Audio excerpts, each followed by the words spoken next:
کبھی آپ نے سوچا ہے کہ ہر بار جب رم سے کاغذ نکال کر کمپیوٹر پرنٹر میں ڈالتے ہیں تو اس عمل کے دوران ایک اعتبار سے آپ خطاطی یا لکھائی کی لگ بھگ 2000 سال پر محیط تاریخ کا سفر طے کر لیتے ہیں۔ کاغذ 2000 سال سے زیادہ عرصے پہلے چین میں ایجاد ہوا تھا، لیکن کاغذ کو مستعمل انگریزی زبان کا لفظ پیپر فرانسیسی، جرمن اور اسپانوی زبان کی طرح مصر میں پائے جانے والے ایک آبی پودے یا سرکنڈے کے یونانی اور لاطینی نام پپائرس سے نکلا۔ اس آبی پودے کو چیر کر اس طرح جوڑا جاتا تھا کہ اس پر لکھائی ممکن ہو جاتی تھی، اور قدیم زمانے کے لوگ اس پر اپنی تحریر لکھا کرتے تھے۔ اس کے علاوہ وہ قدیم لوگ خاص طور پر عبرانی زبان بولنے والے لکھنے کے لیے جانور کی کھالیں استعمال کرتے تھے۔ قرون وسطیٰ میں لکھائی کے لیے کھالوں سے بنی اس چیز نے، جسے انگریزی زبان میں پارچمنٹ کہتے تھے، کتابیں لکھنے کے لیے پپائرس کی جگہ لے لی۔ اس کے ساتھ ہی ایک اور تبدیلی آئی جس میں کتابیں ایک رول کی شکل میں مرتب ہونے کے بجائے الگ الگ صفحات پر لکھی جاتی تھیں، جنہیں جوڑ دیا جاتا تھا، جسے ہم کوڈیکس کہتے ہیں۔ کوڈیکس لاطینی زبان میں لکڑی کے بلاکس کے لیے استعمال ہوتا ہے۔ لفظ رنگ کا ذکر، جس سے اب مراد 500 صفحات کا پیکٹ ہوتا ہے، ہمیں ایک بالکل مختلف سمت میں لے جاتا ہے، کیونکہ یہ عربی زبان کے لفظ رمزہ سے نکلا ہے، جس کا مطلب ہے کٹی۔ کاغذ سیلولوز فائبر سے بنتا ہے، جو اکثر درختوں سے حاصل کیا جاتا ہے۔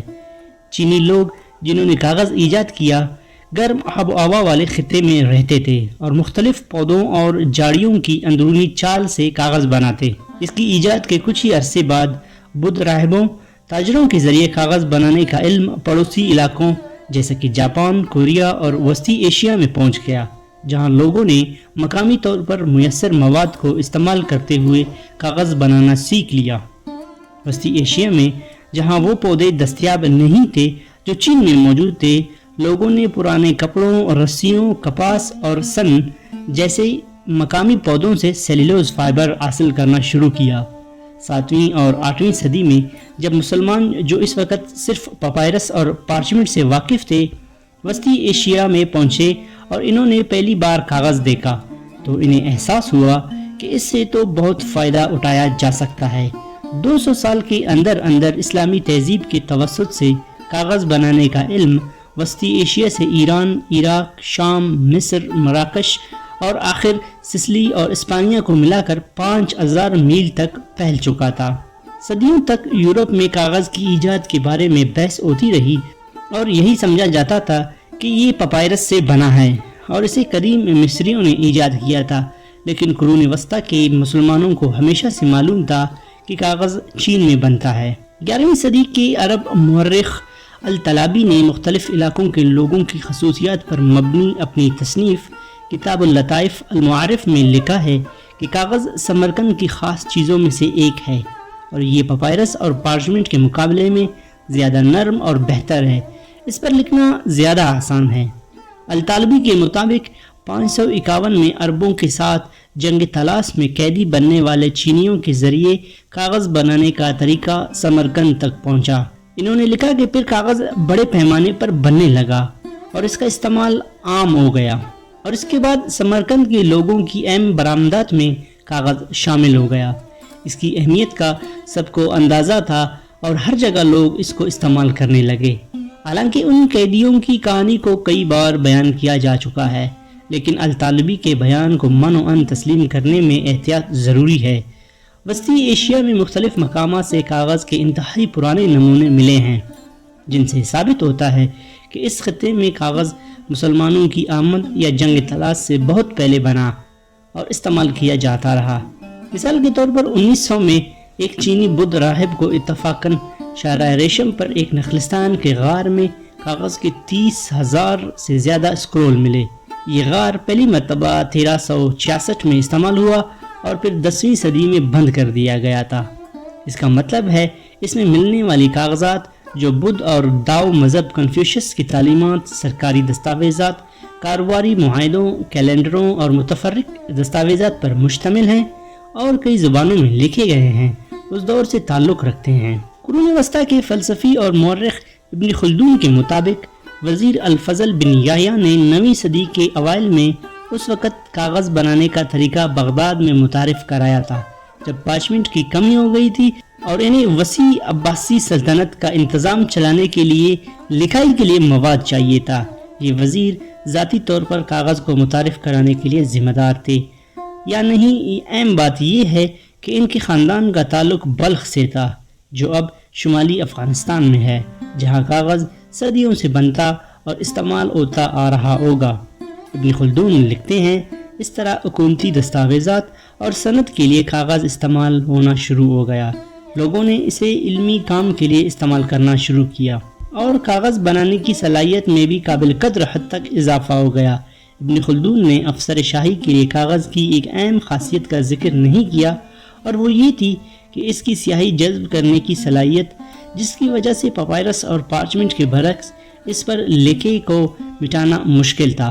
کاغذ پر لکھی گئی تحریر زیادہ محفوظ تھی اور اس میں جعل سازی کا امکان کم تھا۔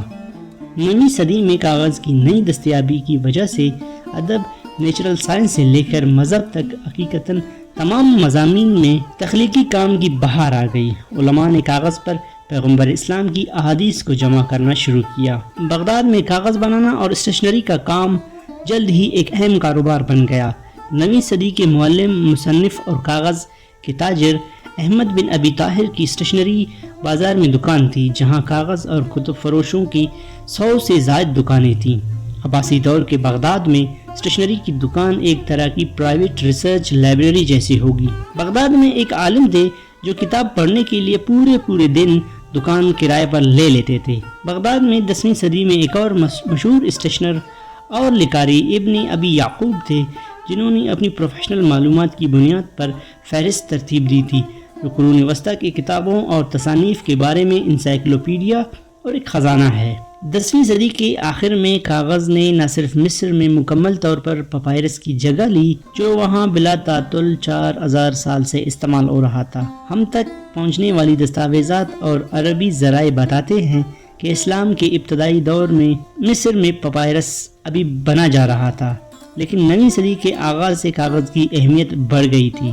مورخ المسعودی بتاتے ہیں کہ 956 تک مصر میں پپائرس بننا مکمل طور پر ختم نہیں ہوا تھا، لیکن اس کے 40 برسوں بعد مصر کا سفر کرنے والے ایک جغرافیہ دان نے پپائرس کے لکھنے کے لیے استعمال کے بارے میں کچھ نہیں لکھا۔ فلسطینی جغرافیہ دان المقدسی کے مطابق 985 تک کاغذ مصر کی مصنوعات میں شامل ہو چکا تھا۔ ایرانی سیاح ناصر خسرو، جنہوں نے 1030 اور 1040 کی دہائی میں قاہرہ کا سفر کیا تھا، پرانے قاہرہ میں سبزی فروش دکاندار بک جانے والا سامان کاغذ میں لپیٹ کر دیتے تھے۔ اس سے اندازہ ہوتا ہے کہ کاغذ اب بہت سستا ہو چکا تھا۔ استعمال شدہ کاغذ کو نیا کاغذ بنانے کے لیے استعمال کیا جاتا تھا۔ یورپیوں نے 1000 کے آس پاس کاغذ کی پہلی بار استعمال شروع کیا، اور مسلمانوں کی طرف سے اسپانیہ میں کاغذ کی پہلی مل قائم کیے جانے کے بعد یورپیوں نے اٹلی میں اسے بنانا شروع کیا۔ 14ویں صدی کے اختتام پر جرمن اولمان شٹمر نے، جو اٹلی کے کاغذ کی ملیں دیکھ چکے تھے، ایلپس کے پہاڑی سلسلے کے شمال میں نیورمبرگ میں کاغذ کی پہلی مل لگائی۔ شوٹمر کی مل جیسی ملوں کے بغیر 15ویں صدی میں یوہان گٹنبرگ کی پرنٹنگ پریس سے شروع ہونے والا ثقافتی انقلاب ممکن نہیں ہو سکتا تھا، کیونکہ ان پرنٹنگ پریسوں میں کاغذ کے رم استعمال ہوتے تھے، اور شاید بہت کم لوگوں کو اندازہ تھا کہ وہ رم کہاں سے آ رہے تھے۔ اس کے بعد سے ہماری کاغذ کی طلب کبھی کم نہیں ہوئی، اور جیسے جیسے ہم نے ان کا نیا استعمال اور بنانے کے نئے طریقے سیکھ رہے ہیں، ہمیں چین سے مغرب تک کاغذ کے رم پہنچانے میں اسلام کے سنہرے دور کے مرکزی کرداروں کو نہیں بھولنا چاہیے۔